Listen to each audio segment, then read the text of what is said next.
Become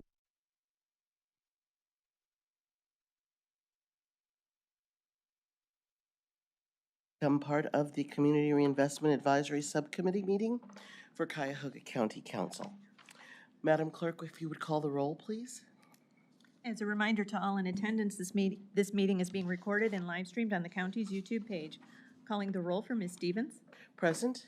Mr. Jones. Mr. Jones is absent. Ms. Anderson. Present.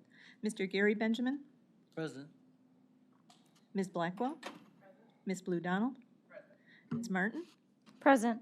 Mr. Nowak. Mr. Nowak is absent. Mr. Siren. Mr. Siren is absent. Mr. Keith Benjamin serving as an alternate for Ms. Wheeler. Mr. Zone. Mr. Zone is absent. Madam Chair, you have a quorum. Thank you. Has anyone reviewed the minutes from our prior meeting? Oh, and Madam Chair, there's no one signed in for public comment. Oh, I'm sorry. After we review our minutes, have minutes been reviewed? Do I have a motion? So moved. Second? Second. All in favor of approving the minutes from the last meeting? Aye. Any opposed? Okay, we have someone with public comment. No, there's no Okay. no public comment. All right, thank you. There were no special items referred to this committee, but we do have review of the consolidated list of topics related to the scope of services for this next year. Frank, are you joining us via Yes. technology? Yeah, and I did screen share. Can people see that? Yes, we can see it. Okay, well, actually, let me also do slideshow mode so I can just, Make it bigger? right, there we go. How's that? Awesome.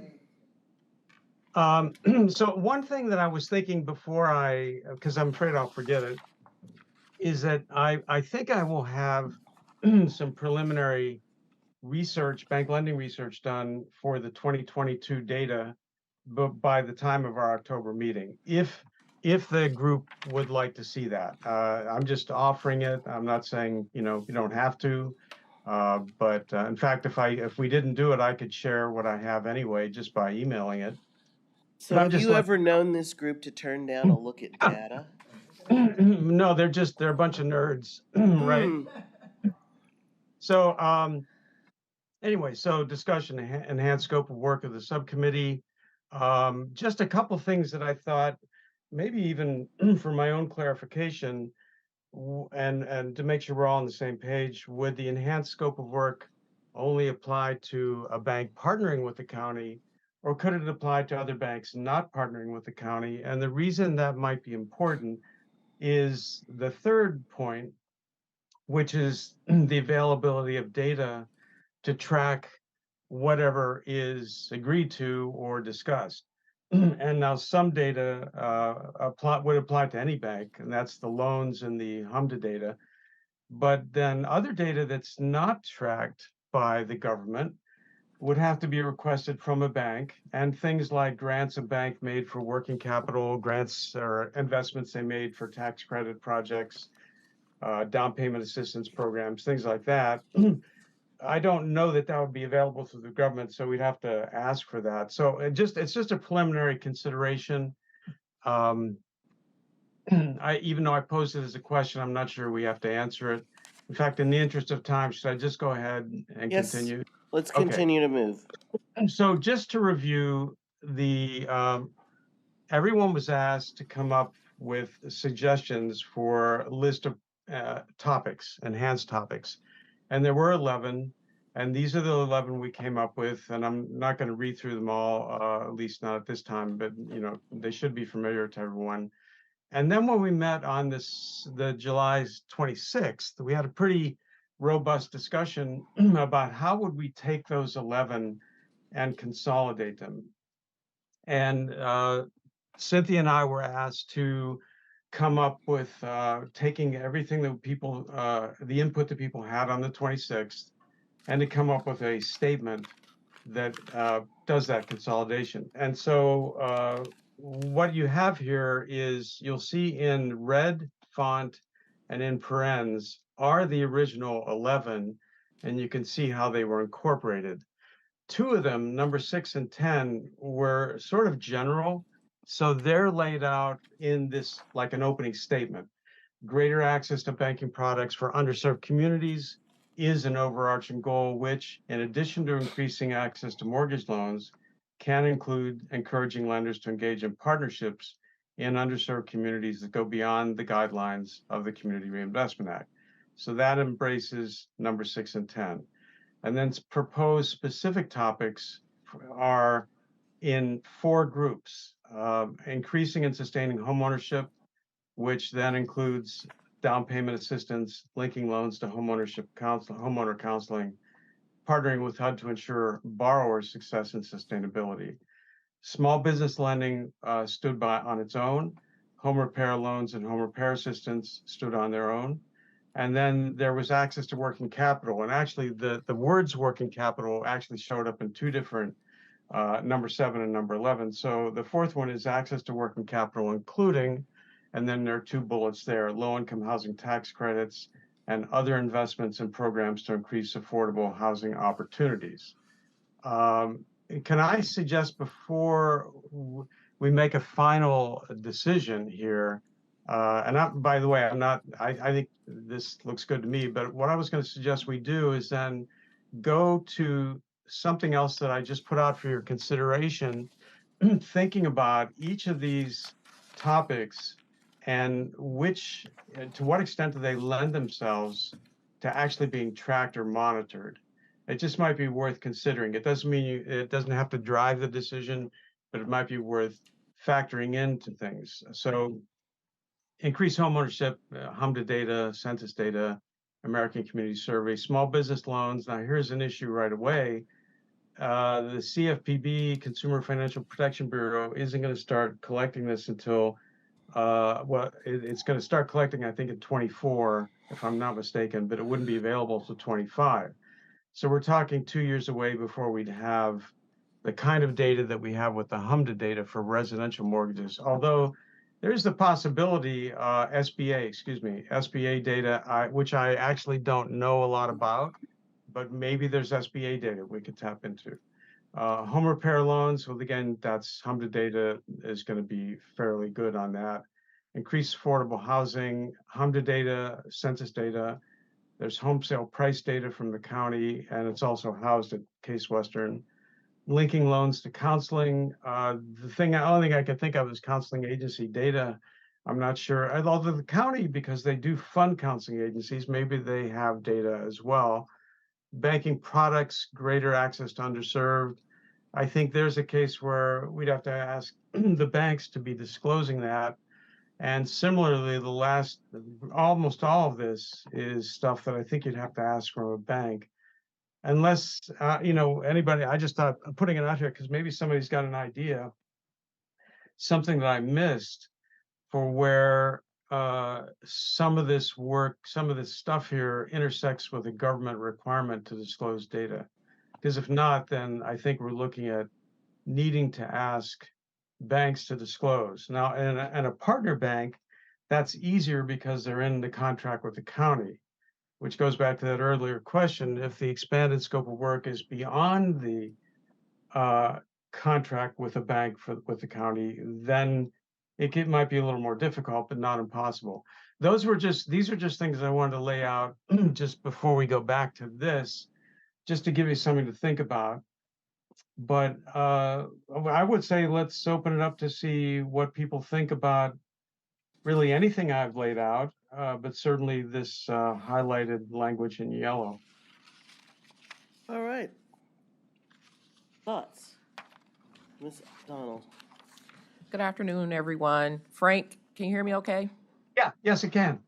First, the comment is just really a thank you, because in the sense that the yellow document that we're staring at is really, looks different in a good way from where we were I think that was the last meeting. So thank you for pulling this together. It looks good in the sense of, it feels very concise and summarizes where we want it to go. So thank you. Yeah, it was, I went back and listened to the entire July 26th meeting, And that was really helpful. And Ayana, you, of course, really provided a lot of good input yourself, you and Matt in particular. And I think it was a matter of trying to synthesize what both of you and what others came up with, and then try to group it in a way that I think you were already aiming at grouping it. So this should look somewhat familiar. The introductory statement is new, but I couldn't figure out how else to deal with 6 and 10. I like it. And I hope yellow isn't too brash. To Well, want to make sure you can see it.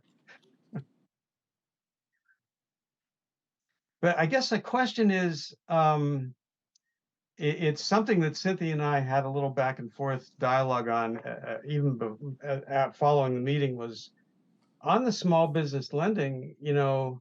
That could be a challenge to try to get information that actually helps track what is going on. Not to say that it isn't important.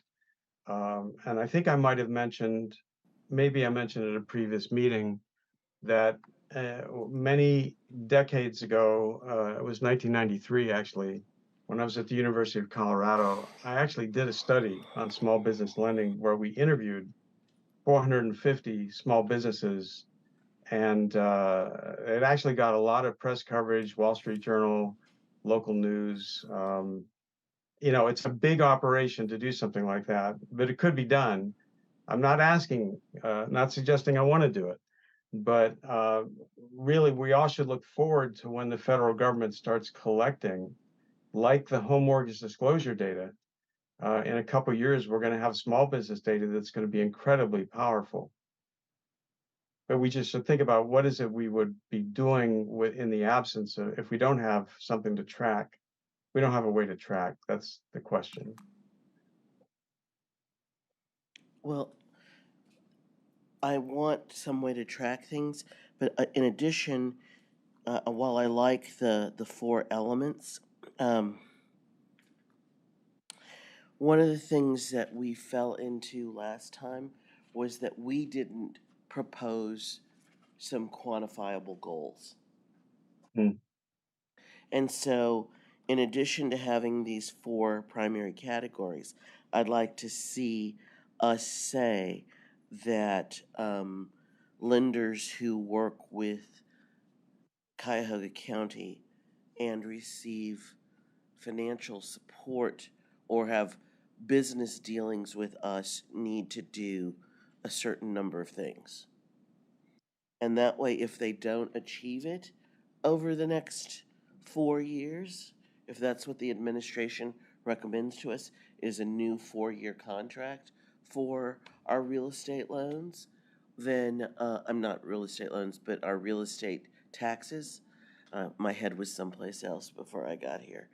The reality is, if they didn't do in a 4-year period 100 single-family mortgages, then this committee should not recommend that they be used again. Mm-hmm. How do you feel? I mean, that was just off the top of my head. Were you asking me or everyone? Everyone, that would include you. I certainly would agree with that, because that is one more measure of holding people accountable. And the only way we're going to actually know whether or not they achieved the goal is first to set a goal and then measure whether they're, to use high school language, A, B, C, D. If I told you 100 and you did 98, perhaps you get an A. But if you did 20, then you certainly have failed. Yes, ma'am. Go ahead, Mary. I'd like to just go back. Hi, Frank, how are you? Hey, okay. Number 11, request from bank other. How would a bank track working capital for community development? Yeah, I really wasn't sure about that. And, well, actually, let's take a look at, I actually have an opinion on that. yeah, So, here's how it was. Go ahead, ahead. Frank. I was just going to draw people's attention to how it was originally framed: increase access to working capital for community development. But still, the question is a valid question: is what is tracked and how is that tracked? Thank I you. wasn't sure. Thank you for clarifying my question even further, but I hear some experts got some answers for me. Thank you, So- Frank. What I'm thinking is that where they have invested in, for example, fledgling or smaller community development corporations, for example, across this region, we have some community development corporations that operate in substandard offices. They're squirreled away in one or two offices here or there, or in your former employer, they are a subset of the city. And if they were given a vacant bank building, which they could operate out of for a year or two, lease some space to other smaller businesses, and or sell the building and generate an income for their agency, that is the creation of working capital without actual cash going to that CDC. So if I could. So there are ways to do this that are not onerous, but can be incredibly beneficial to the smaller groups. Would I be correct in summing up what you said is increase access and visibility? Yes, Okay, thank you. because I think it's incredibly important that lenders can be creative with their assets. And so one of the most important things they have is real cash dollars. But one of the secondary things they have, which are residuals from years where we've owned pieces of property and now we use technology to do. I go into a bank. I actually don't go into a bank once a month. I go to an ATM once a month. And that one time every month, I get $200 or $300. And that lasts me most of the month because all of us, even when we go to McDonald's, is flip a credit card and buy the little thing and scan it as opposed to using real cash. So if that's the case, we know, was it Fairfax that received a building from PNC or Fifth Third? Right, yeah, they did. Yes. And so that is the building you see as you blow past Cleveland Clinic on Cedar. That was donated. And so there are ways to get what we want to enhance our marketplaces. So, for example, in Cleveland Heights, there is a old bank building at Severance Circle that there was an offer on the table to the city, but I don't believe the city ever took them up on it. Do you remember, Gary? I don't think so. But now we have Future Heights as a stronger nonprofit in Cleveland Heights than it was 4 years ago when those kinds of things are happening. Is it time for Future Heights to begin to take a look at that old bank building? Or if we have,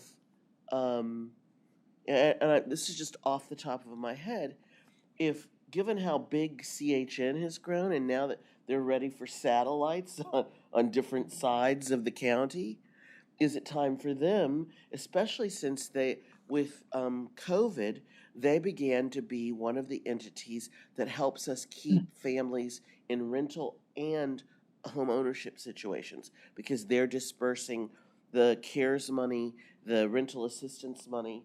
Is it time for them to have satellite offices in some of these spaces? They're 3 times the size of almost all our other larger nonprofits. And so they have capacity. So let's not be restricted by the thought that working capital comes in just one form. Especially if after the CDC has proven itself, they are released to do other things, which produce more cash for them. And in addition to that, can the banks work with public entities? One of the things that I've done in that other county that I spend a lot of my time in is convince a municipality in a county to forgive loans where my nonprofit has achieved its goals.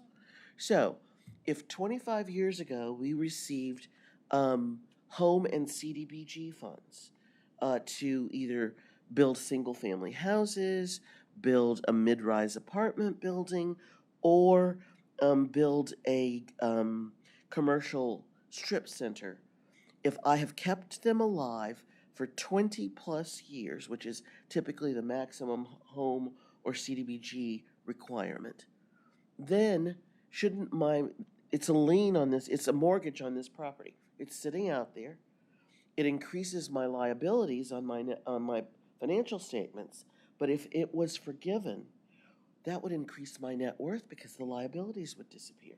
So now I'm a stronger CDC. This is how they could do these things. Or if a lender had a loan of 500,000, it was producing really well, and you're down to the last 100,000. Could they forgive that 100,000, which is pennies to some of our lenders, or not even pennies, pieces of pennies, as part of their grant making in the next year? And that would allow that nonprofit to refinance and do a new roof, a new HVAC system with less debt. So let's not limit ourselves. Let's be a little bold. I am taking that boldness to new heights. Last week, my predecessor in Akron was on the Federal Home Loan Bank's board. And so he convinced somebody to put me on an advisory committee to the FHLB Cincinnati. And they announced that they would be taking a look in our advisory group meeting, because they bounce things off of us, that they would like to start an initiative that focused on increasing the number of African American families that bought and owned their homes. And that the down payment assistance they would offer as part of the FHLB's initiative would be $50,000, which helps in Ohio do a great down payment. So up to $50,000, even if it's a $500,000 house, that's 10%. This is awesome. So then they started to say, but we think the ceiling for this should be 120% of AMI. And somebody turns and says, Cheryl, why are you making faces? I'm like, well, why do we? And then another one of my colleagues who on the advisory committee who does nonprofit management, and I can't remember her group in Columbus. The two of us are, as far as Barbara and I, we turn to each other and go, because you're limiting who can be part of this program and how successful they can be. And let's face it, AMI in this state, the average income in this state is probably $68,000. So you mean to tell me that if you make more than 75, you're not going to let them participate in this program? Well, no, that's not the goal. I said, what's the real goal here? If the real goal is to get more African Americans to break that barrier for home ownership, don't limit it. Be bold. Let anybody who can walk into a bank that's a member bank and has good credit and has historically repaid any debt they had and reduced their college debt, let them borrow. If the goal is to get more black folks in houses, don't limit who gets in those homes. That's what we need to do now. Let's not limit ourselves. If you have a bold new idea, you want to articulate it through this committee, as long as it has a basis in our drive to make our communities in Cuyahoga County healthier, let's take this opportunity to help other people think boldly like we do. Sally. Well, it seems to me with what Frank's proposing here, we have quantitative data and we have qualitative data. And we're attempting to get the qualitative data, and how do we do that?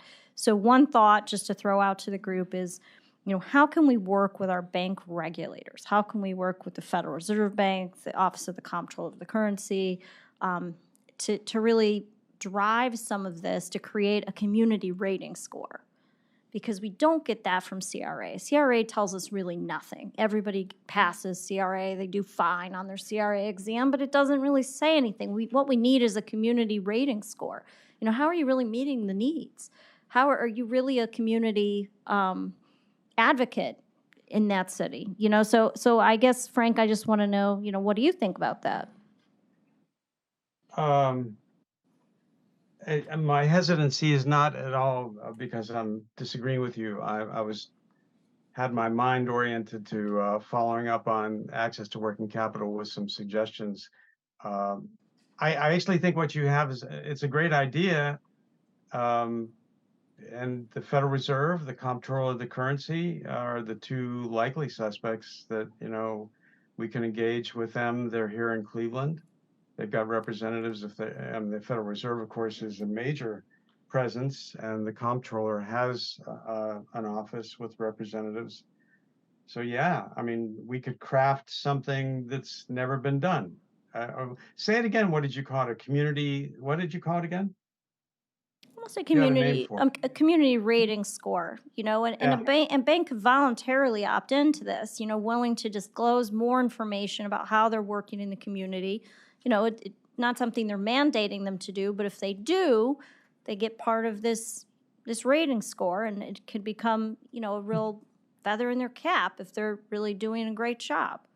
It's just a thought, because we really haven't engaged our regulators, but they're here in Cleveland, and they probably would love to be part of some conversation about it. And they may be listening today, as a matter of fact, possibly. But so I did want to, before we move too far, I wanted to go back to the working capital for a minute, because the conversation from Mayor Blackwell, Chair Stevens, and others gave me a suggestion. What if that, and I was thinking about trying to edit right here, but for some reason when I'm in this screen presentation mode, I can't edit, but I did pencil in some things. And here's what I was suggesting. Access to working capital, including, comma, but not limited to, and then colon. And then instead of 2 items, there would be 5. Those 2, but then the 3 new ones would be grants / cash. Next one would be loan forgiveness. And the final one would be donated physical assets. I was just trying to capture the different things that people said. In other words, those would be further examples and to help round out what do we mean by working capital, but not limited to those things. Does that seem to make sense? Sorry that I can't present it, screen share it, because I don't. And thank you, and to the chair and to the committee, I apologize, I have to leave a little early, so I'll just get this comment in, and I'm gonna have to go. Yeah, Frank, I think that's what, just thinking about the working capital, for surely, because I think at some point, I did hear that comment back from a certain banking partner, that they were doing other things that wasn't quite counted in what they had agreed to, and so I think it is, in being fair, and evaluating the banks, that we should have a little bit of flexibility of asterisk other, right? What does that really mean? So we do invite our financial institutions to be creative. But that goes back to your one of your first points, just about when we talk about, or even Chair, talking about where do we set that benchmark. The data is really important to where we set the benchmark. So it was great to say, oh, we want to see 100 small business loans, but what is really that what should the benchmark be? And the data leads us to the point of developing that benchmark. But there has to be a certain level of trust, unfortunately, because if some points that we want to track doesn't have a secure data source, we're going to have to just rely on what financial institutions tell us. And I would hope that we could request the information for whoever is engaged with business with the county and any other bank. Hopefully they be willing to provide that information to share until we get to a point in which we have data to compare it to, right? To say, yes, you're telling us 5, but the data tells us 3. So is there data Absolutely. that we could agree to use to do a preliminary analysis? Because what we found historically is that people tell us that their best effort should be adequate. To the chair, I think that I don't think their best effort should quite be adequate, but I think we use the information that they're telling us, and maybe other banks in comparison, to say this is what we would like. This is the best effort that we are expecting, if that is makes So sense. here, let me play that out and Yep. I do devil's advocate all by myself. I'll play both sides of the street. should we do an average of the largest lenders' work in the marketplace and have that be the floor? So, for example, if we were to kick in how many sales the three largest lenders did in this marketplace in the last 3 years and then divide by three, that's what they should do as a minimum each year. I mean, I want to create some bottom line number. You need to do at least 5 mortgages a year. Oh, no, I said 25 before, didn't I? Chair, I'm a little confused. Are we still talking about number 11? Oh, no, I went to the Yeah. the thought that Ayana had. And for clarification, I think we're talking, it could be about a variety of things, down payment assistance, like how many dollars there, or the loan, yep, in general, where we may have data or we don't have data. As Frank mentioned, we don't really have SBA data or small business loan data in a way that we should. So, yeah, maybe an average could work. I mean, I don't think- want to be punitive, but Right. I do want to have some number. I think the issue with me for an average and not having the numbers in front of me and not remembering them, like Frank could probably, develop a method. But if there's an outlier, right? Because even if you take the top three, as I think I can recall, some things, there was a vast There was a difference. gap between. Yeah, between the first and the last. So if you average the three, then you're still probably going to come up with a number that doesn't quite feel right. So I don't know if the average is right. And now you're taking me back to high school math. Is it what, a mean, an average? I don't know exactly what Mean, median, mode. Okay. Yes. So See yeah, that? Frank and I can do a nerdy moment and come up with something that discounts for the higher achiever and takes into consideration some folks who have not performed well. And it may be the top 5 lenders that we take a look at, because you're right, there were a couple of outliers that overachieved, and we don't want to make anybody underachieve, though. So, Frank, you and I are going to have another nerdy. Cynthia, you're welcome to join us. I have one more Oh, thing and I'd that like to thought of. ask Sarah to have some input too. Sure. One more thing that I thought of from an earlier point, Chair Stevens, when you were saying we really should have a starting number, and so with the loans, it's sort of easy because we know where they last left off. What did they last do? But say down payment assistance or investments in, help, if they were going to help with counseling dollars. Well, let's take down payment assistance for a moment.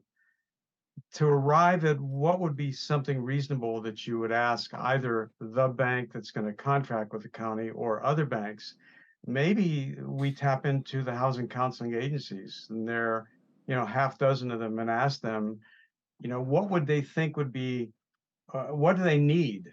What do they think people need? What do they need to do their jobs? What's missing with counseling and down payment assistance? Maybe we can have them help us come up with what are some targets. That's just a thought. I don't have a problem with that. I just don't want that to be too burdensome. So if there are 6 agencies out there, let's find 3 to 5 questions we ask, so it's easy to summarize and easy to get to a real number.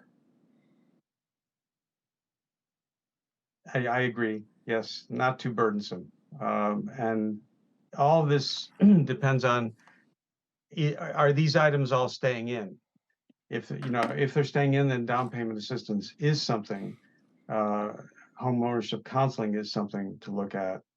And I guess the question is there a consensus that this is okay, what's laid out?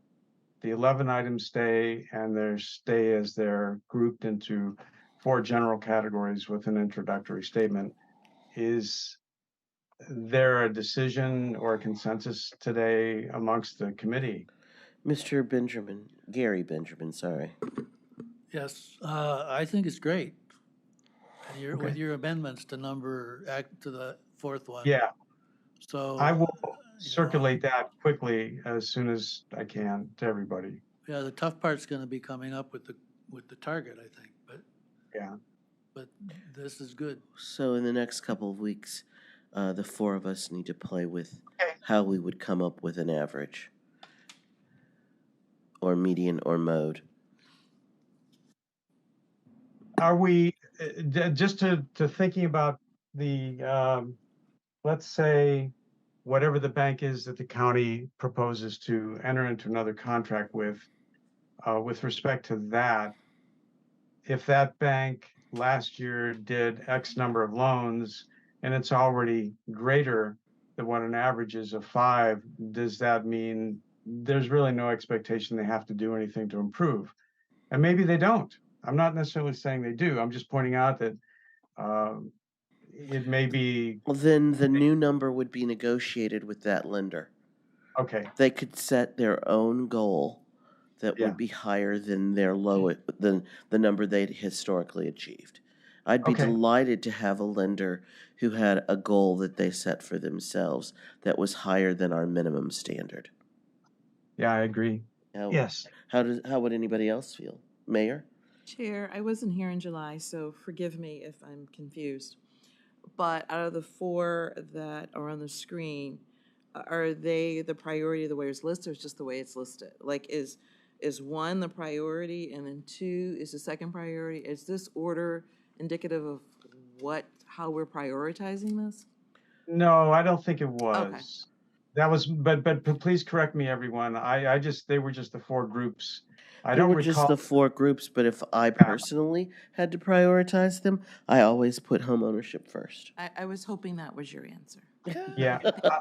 Always home ownership first. It is My the key to self-sufficiency of most families. And The two- how many families have started their own small business, either from their home or with equity from their home? It is such a key factor to having a financially successful future. So, if anyone would like to disagree with me, I'm willing to listen, but you need to be pretty articulate about that. Chair, may I Yes. continue? Yes, ma'am. Be a little, just be me. You want to?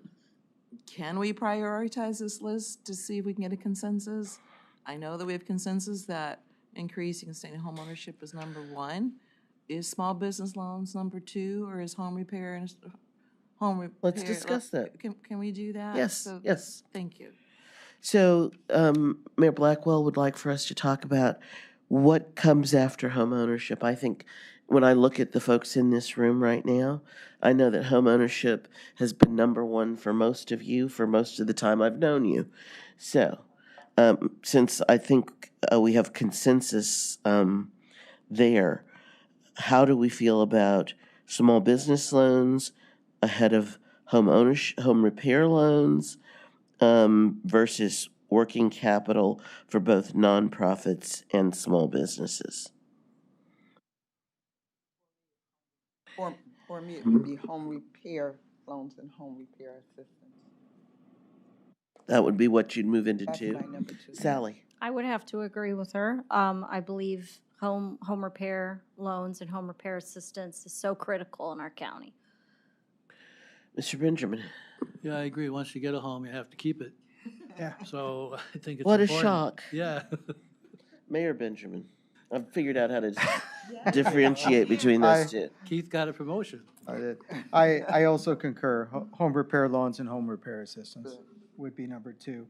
And just to move on from there, you can go either way, but access to working capital can benefit small businesses as well. So I might want to prioritize that as 3rd. Or do you want to try and put small business loans and working capital together so we have 3 things we're telling everybody? Yeah, that's a great idea. I like that. And that's easy for whoever's on the committee to say, I'm on this committee, and we think 3 things in Cuyahoga County. Yes. 3 is a good, for all of us who are raised in this country, 3 strikes yes. and you're out. Oh, yes. Oh, yes. Okay. I like that. And I'm Frank? making notes myself, so I've already assigned 1, 2, And three, where three is access to working capital and small businesses. I've added that language, and then a further bullet under that would be small business loans. And I'd also, if you guys would give the chair a little privilege, we'd like to encourage lenders to be entrepreneurial. That's the conversation where I talked about them giving a building, and then after the nonprofit achieved certain goals, having the building be theirs so they could sell it and generate income for themselves or rent it to other parties. If lenders became more entrepreneurial in what they encouraged our nonprofits to do, help them do more homeownership counseling by doing things with them, then it would encourage our nonprofits and our small business owners to be more entrepreneurial. And so if you could help us with some language in there, kind of like a preamble, a sentence or two that goes with this business loans and working capital, that would be tremendous, Frank. Okay, I'd say it's not the preamble. It's not adding a sentence to the top. No, just to that section. Okay, yeah, Or maybe a I did descriptor as opposed to Yeah. using the phrase preamble. Okay, I took some notes based on what you just said, encouraging Okay. lenders to do more. So I'll work And on the that. beauty of all of this stuff floating out there in the internet on YouTube and being live streamed is that you can hear it over and over again if you so desire. And I have desired, so it helps me to go back. Yes. Madam Chair, Yes. not to get more granular with this, but really increasing and sustaining home ownership could encompass home repair loans and home rehab assistance. So, I mean, it could be consolidated into two categories if we really wanted to drill down, because, home ownership and is foundational to generational wealth, and then from there, building a business and, right? I didn't want the repair to get lost in the home ownership. That's the reason why I left it at 3. Because I think that sometimes folks will lean to the home ownership and then, well, we did that. What's your problem? But we need to keep them in the home. And it doesn't matter how good you are at doing your own home maintenance. There comes a day when you have bathroom or kitchen envy because you've been in the house 20 years and it's time to upgrade. That's you, right? Yeah, that's me. That's where I'm at right now. I'm having a little bathroom and kitchen envy. And Chair, if I could add some realism to this. Last night was my State of the City address. And when I had my planning and development department put the slide together, the building department, he said, we had 1,800 permits. I said, what does that mean? Quantify it. And it ended up being almost $15 million in investment and adding. And so I think when we look at like that data, we're talking data, and all of us here come with a different skill set, that makes sense. Okay, so the bathroom, kitchen, I just did mine, kitchen MV on the second bathroom now. It says to homeowners, and as we are looking, or some of us are up for our triennial, sexennial, I think we're up for our sexennial in the next couple of years. It adds to the value of the property because they pull the property record cards when they kind of do these mass appraisals. So that value, that improvement is captured and the reappraisal. So we get a chance to really help increase the value of this home, i.e. one's net worth and what they're worth because their home is their biggest asset. So just want to bring that realism to why that's so important. Thank you. the value of what you just introduced is tremendous. People say, oh, it was only 1,500 permits, but those 1,500 permits added up. The half bath that I did get done was $5,000. And so, I got sticker shock when we went around the corner into the kitchen, which is why it's not done. But the reality is it adds up. And so And we want it to add up. We want people to enjoy their homes, continue to invest in their homes. It means that those of us in municipal government get to do levies less often, because the value is increasing, and people are not upset when they think about the fact that they have this wonderful new kitchen, and so the value of the house went up a little bit. But and we have an appeals process if they think it went up a little too much. So these are great ideas. I want to wrap it up because, as you know, my favorite meeting is an hour.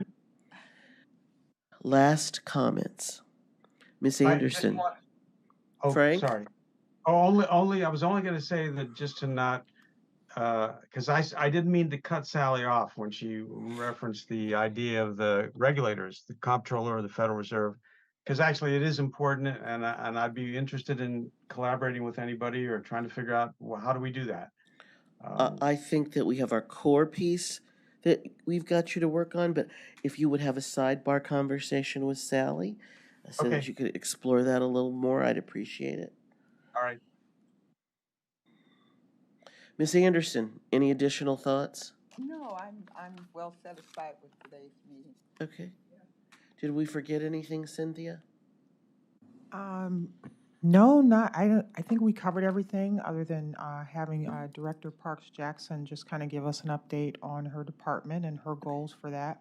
Okay. I did have one quick question. I just wanted to ask for the experts on the committee. The data that I guess the committee is seeking to try and extract, but it's very hard to get.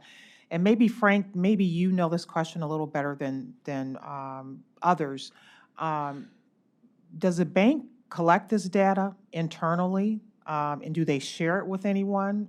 It has to exist. I'm sure they're Banks keeping track collect of all something. sorts of data, Okay. and they choose. There are things they are required by law to release to us, and there are other things that they keep internal and choose not to share. They will protect it as much as they can.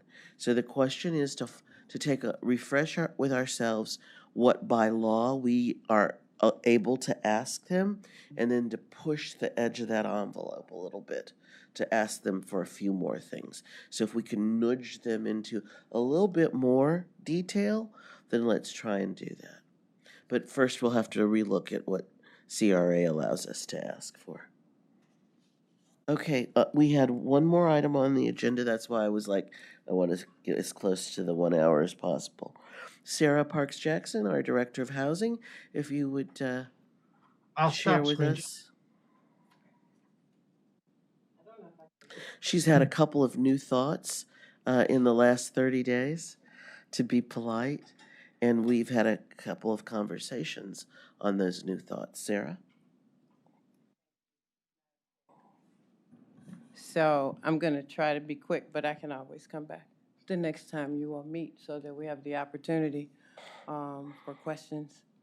So I'm going to start with one of the things that I have discussed with Madam Chair is the fact that Cuyahoga County has full intentions to apply for the HUD Pro Housing Grant for up to $10 million. That is due October 30th. So when you don't see me, that's because I'm at home writing. We are very excited about that opportunity to submit this grant, and because I'm optimistic and get funded. The whole of Cuyahoga County is what HUD is calling a priority geography. Within Cuyahoga County, there are 16 other priority geographies, and those are geographies that HUD has determined need additional affordable housing. And how they're defining affordable housing, we're not sure yet. But what we do know is with this money, the AMI would be 100%, not 80. So what I am looking at is hopefully that we can have a fund that would include the grant money and other funds that would allow us to do several things. Right now, our current money for the county, CDBG and home, stops at 80. We get this money, it stops at 100. I would like to have other funding to go to maybe 120 so that we are continuously not having a gap for people. That if you don't fit here, you fit here. And if you don't fit here, you fit here. The other things we have discussed is the income limit. The federal government uses gross. I want the county to use gross minus taxes, because we know when I look at my check and I see gross, that is not what the bank deposited. And that's not what I'm paying my groceries with. That's not what I'm paying my mortgage with. So we as a county, I feel, need to look at that and determine what really is affordable for people. And what is the best way to help them is looking at what really is affordable for them and giving them the opportunity by saying your gross minus the taxes. We're not going to get into a whole bunch of other stuff, but just that little simple thing right there might help somebody buy $10 more worth of groceries and be able to pay the rent on time and do some other expenses. Sally? Well, how'd allow you to use that as income? We would not be using that for the HUD. The CDBG is 80%. This pro housing is 100. To have our own funding, that would go to 120. We can use our own definition Sarah because came that to would me be and our asked funding. for the council's support on finding a matching pool of money. And I am proposing to my colleagues on council, because obviously I'm only one vote, that we take a look at a pool that does not have financial restrictions so that we can go higher. I am fully personally committed to the concept that we have this benefits cliff that people dive off of just a few $1,000s more. And they're working hard, they're trying to get ahead, but unfortunately, because we draw the line right here, they would pay, 50% more for a house or a mortgage. Instead of an interest rate that's 5%, they're going to have an interest rate that's 7 3/4 because their income is just a little bit more.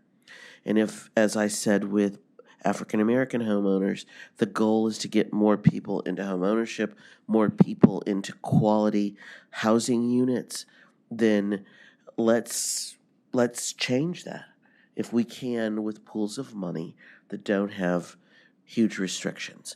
And so what we'll be trying to do is look in these priority geographies all across Cuyahoga County to make things more affordable for our residents.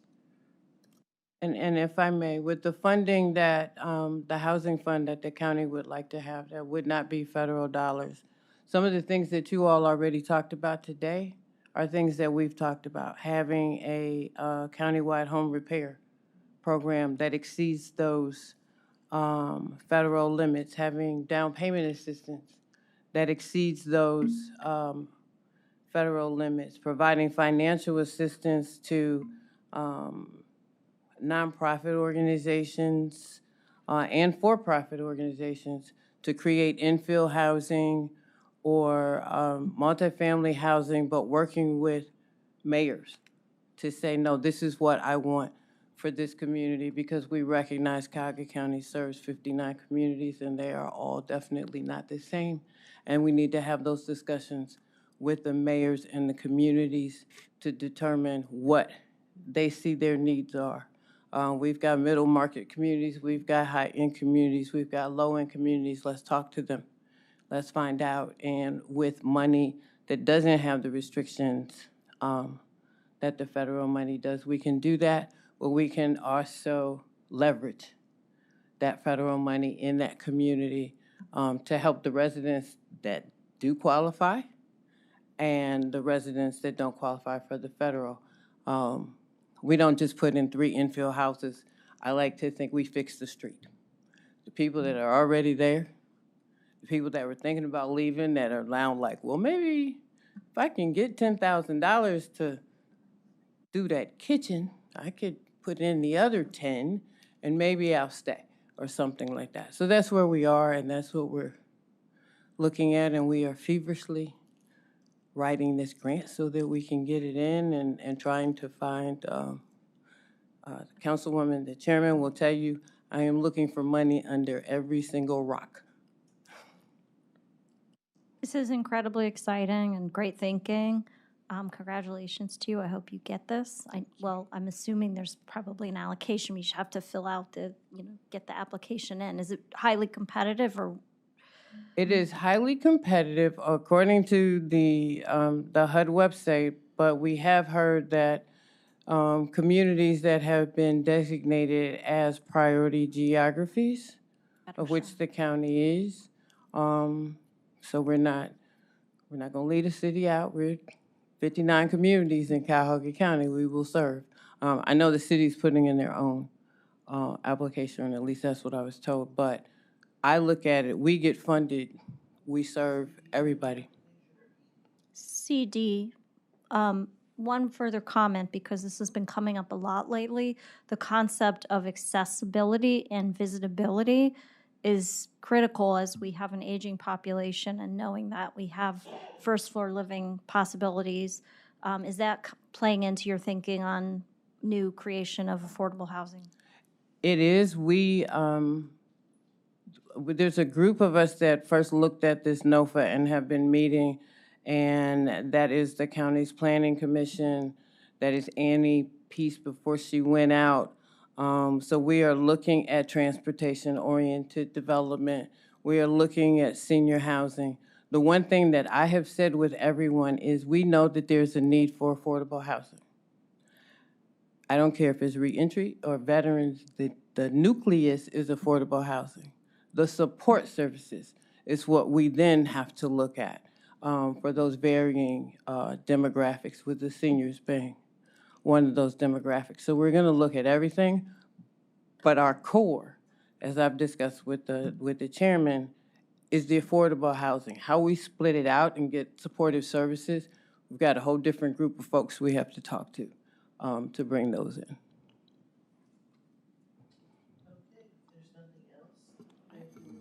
If I could just add to the very briefly, keeping in mind, thank you for including the mayors in this discussion. I was at the land bank open house of the homes built in Warrensville Heights yesterday, where there is first floor living. It's intentional. It's important to have the mayors, and even though I'm not the mayor, what a great vision for my colleague, Mayor Sellers. It's important to have those discussions. Supportive services, having a senior center. As you know, we have at the end of December, Jennings is opening the Developer Pearl 53-year senior housing development.